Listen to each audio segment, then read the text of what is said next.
Hello everyone, welcome back to The Real Starfighter, and today we are celebrating 50 subscribers with the TIE Fighter Pilot tier list.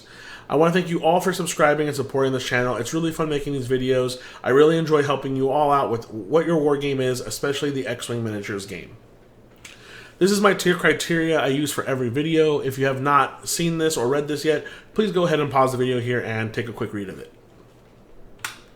Starting off with Tier 3, we're going to go with all of the TIE Fighter generics. At the bottom, we got Obsidian Squadron Pilot, mostly because Obsidian Squadron Pilot is not as good as the Academy Pilot. The Academy Pilot is the premier blocker for the Empire, and there's no difference between Obsidian and the Academy Pilot other than the pilot skill, or I'm sorry, excuse me, the initiative. So I think a lot more people go for the Academy Pilot because they know they're going to use it as a blocker and they're going to move before everyone. And of course, at the top of the Tier 3 list, we have Black Squadron Ace. Black Squadron Ace is probably going to start seeing a lot more play because it has access to an EPT slot. So we're going to see a lot of Black Squadron Aces with Disciplined on them.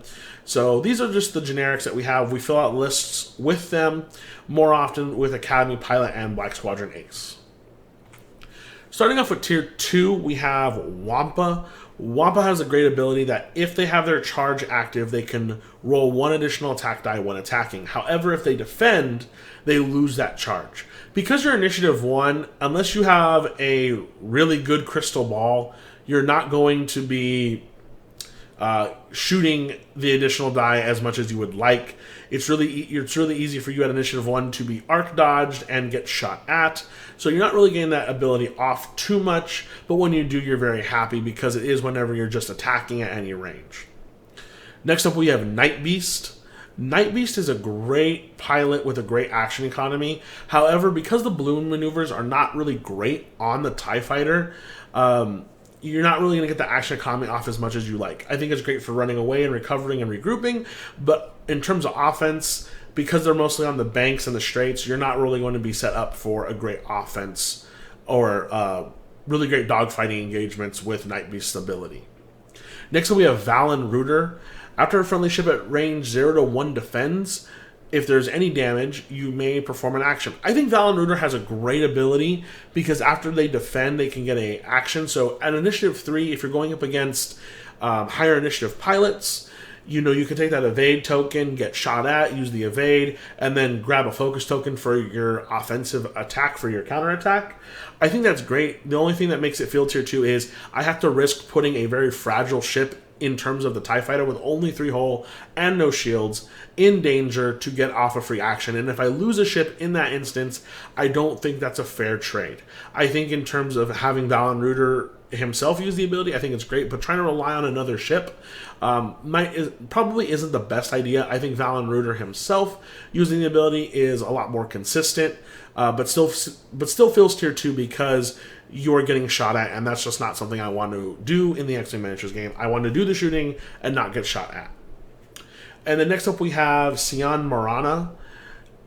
They have a really weird ability of when they roll a critical results, you can cancel your dice results and deal a face-down damage card to the defender.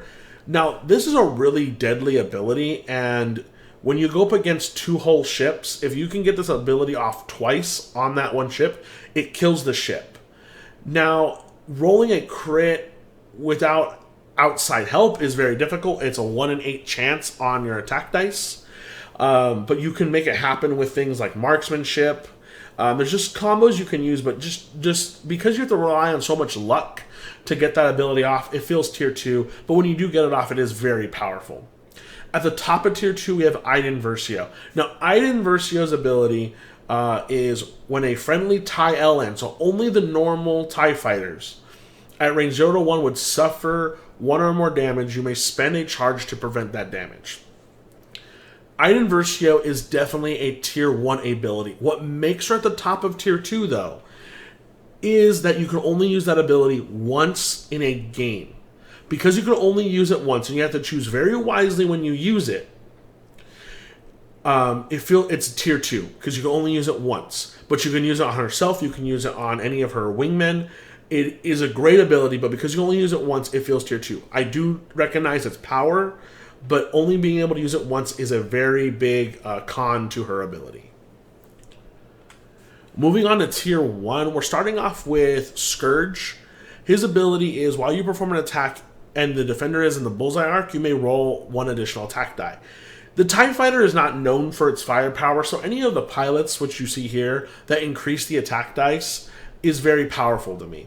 It makes the TIE Fighter way more of a threat because of rolling that additional die. They also have 3 agility, and it makes up for only having 3 hull.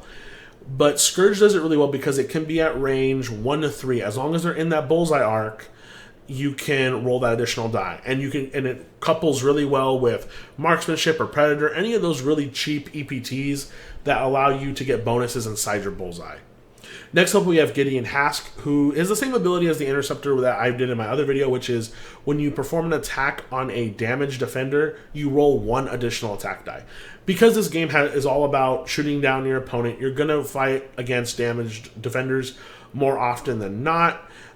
So going into combat with an ability like that is very powerful because you're basically just pushing damage in to go for a kill. Gideon Hask is probably going to be your guy who ends up killing more ships than not because he gets that ability on damaged defenders. And if you go against a lot of 3-hull or 2-hull type ships, you're going to basically destroy them with his ability. And it's also great because it is at range 1 to 3 as well. It just has to be damaged. Next up, we have Mahler Mythal. Mahler Mythal is while you perform an attack at range 1, roll 1 additional attack die. Now, you always want to be in range 1. I think Mahler Mythal is great because on his own, he's very powerful. I think if I had to be left in a TIE swarm with like 1 TIE fighter, I would pick Mahler Mythal because of that ability to be range 1 and roll that additional attack die to push that extra damage through on other ships. So when you're at range 1, you're actually rolling 4 attack dice at range 1, which I think is really powerful. That's really good. And you're basically always going for that. And because of that ability, the way it's set up, you're always trying to make that happen. So you always try to find ways to make that more consistent. Now, if you had engine upgrade, or sorry, not, if it was 1.0, you would put engine upgrade to give them boost. But you can't do that anymore, unfortunately. So that's a little bit of a downside. But with barrel rolling very well, or finding a way with other types of combos to move Mahler Mythal into position, maybe getting some tractor beams in, you can definitely get the range 1 ability off for Mahler Mythal. Yeah, don't try to put engine upgrade on Mahler Mythal. It won't work. It's not 1.0 anymore. 2.0, you cannot do that. And at the top of tier 1, we have Del Meeko. Del Meeko's ability is while a friendly ship at range 0 to 2 defends against a damaged attacker, the defender may re-roll 1 defense die. This is just a reverse Howl Runner. Howl Runner allows you to re-roll offensive dice. Del Meeko allows you to re-roll defensive dice. So with all the damage you put in with a TIE Swarm, you're most likely going to get shot at by a damaged attacker. So this is just really good for that. I think Del Meeko is probably another one I would like in the end game because if they are damaged, I am always getting a reroll on my defense, which is really great. There's some crazy combos you can do in TIE Swarms. I think by going through all the TIE Fighters, once we get to the end here, you're going to see that a lot of TIE Fighters combo really well with each other. So having someone like Gideon Hask and Del Meeko in one list together in a TIE Swarm, they bounce off each other. You have an offensive pilot and you have a defensive pilot for the whole list. Like, there's so many great combos that a TIE list does that it's really powerful. That's where the power comes from, is just their numbers. And I think X-Wing 2.0 did a really good job of making the combos very powerful in TIE Swarm lists. And speaking of TIE Swarms, we cannot start the conversation of a TIE Swarm without mentioning Howl Runner. Howl Runner is our Tier 0 pilot for the TIE Fighter. Reason being is Howl Runner defined how the TIE Swarm should be flown, is always a centerpiece of a TIE Swarm. Almost every single Imperial list since the beginning of 1.0 has included Howl Runner. Howl Runner has never left the game of X-Wing.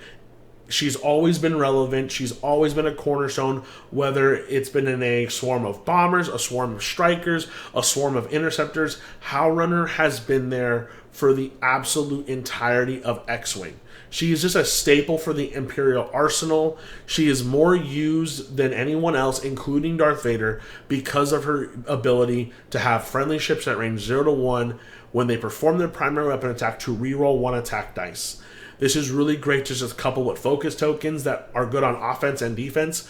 If you re-roll that result and it lands on a hit, you have no need to spend your focus. You have action for your defense. Howlrunner is just great. There's so many people who just put her on this big old pedestal, and she definitely deserves it. She's great in any list, in any Imperial list. If you are flying a list with any type of swarm, Howlrunner needs to be the first ship in that list. If you are flying a swarm in the Imperial side, and Howlrunner is not in your list, you need to find room to put her in there. She defines what swarm lists do and how powerful they are. All the power comes from her. And because you now can use her ability on herself to re-roll that attack die, she is also powerful. She can definitely win you the day. I don't think she can win the day all on her own, but she can definitely win you the day with just that ability. It's a crazy ability, amazing ability. Gives the TIE Fighters something they don't have, which is a target lock, basically. So that just makes it more powerful. You're giving your entire list a target lock that cannot be taken away unless you remove Howlrunner. And with ships like Iden Versio and Del Meeko, it makes it really difficult. It really makes the power of the TIE Swarm even greater. Just try it out. Put 6 TIE Fighters in a list and start finding the crazy combos that pop up. My favorite combos really start off with Howlrunner, Iden Versio, Del Meeko, Mahler Mythol, and I think Wampa. I mean, I think that's a really great TIE Swarm. They balance off of each other. They all do something special for one another. It really puts teamwork into a faction that's really not known for teamwork. So Howlrunner just being the center of that is great. She'll never go away because swarms will always be a thing, and Howlrunner is just the queen of the swarm. Thank you all so much for watching. Thank you all so much for the support. It has been really great to be able to be kind of a voice for a Star Wars community like X-Wingminiatures. I've always been a huge fan of the pilots and the ships of Star Wars, so it's just been really great now that I've had the ability to make videos and talk about things I've learned over the years about not only fighter combat but Star Wars itself. It's been really great just to share it with everyone, just because I know we're all fans at the core, no matter how we engage with Star Wars. So I just want to thank you all again for your support. Thank you guys so much for watching. If this video helps you out, share it with a friend, like the video, subscribe to the channel. This place crawls, and remember to always check your 6.